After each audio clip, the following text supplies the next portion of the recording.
تین دشمن ہیں ایمان کے. جس طرح سے ایمان خود نہیں دکھایا جا سکتا، اس کا ڈسپلے نہیں ہو سکتا، یہ ہارڈ ویئر نہیں ہے، اس کو ٹچ نہیں کیا جا سکتا، شو آف نہیں کیا جا سکتا.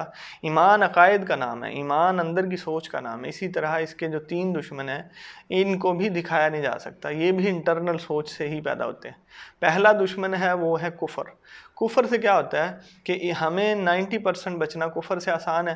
جن چیزوں پہ ایمان لانا ضروری ہے، اگر ہم اس میں سے اللہ کے احکامات میں سے کسی ایک کا واضح انکار کر دیں تو کفر ہو جائے گا، یا عقیدے سے نکال دیں اس کو تو کفر ہو جائے گا. اس سے بچنا 90% آسان ہے، مسلمان بچ سکتا ہے. شرک جو ہے دوسرا جو دشمن ہے ایمان کا، وہ شرک ہے. شرک سے 50% بچنا مشکل ہے، 50% بچنا آسان ہے، کیونکہ اللہ کی ذات کے ساتھ ہوتا ہے. اللہ کی ذات اور صفات میں وہی درجہ کسی اور کو دیا جائے تو وہ شرک ہو جائے گا. جو سب سے خطرناک اس ایمان کا دشمن ہے وہ ہے منافقت. وہ جب نفاق پیدا ہو جاتا ہے نا، وہ 90% ایک تو بچنا اس سے مشکل ہے.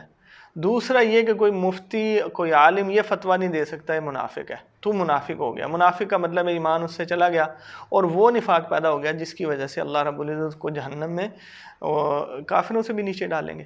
تو منافقت کیا ہے؟ اللہ کے قانون کو غلط سمجھنا، اللہ کے نظام کو غلط سمجھنا، اللہ رب العزت کے نظام میں کجیاں پیدا کرنا، اس کے احکامات میں کجیاں پیدا کرنا، یہ سمجھنا کہ جو ہے یہ قرآن یا احکامات یہ پرانے ہیں اور نبی صلی اللہ علیہ وسلم کا دور پرانا تھا، اب ہم اس پہ عمل نہیں کر سکتے. حکومتی نظام اس کے خلاف ہو، عدالتی نظام اس کے خلاف بنا کے سمجھا جائے کہ ہم نے ٹھیک بنا لیا.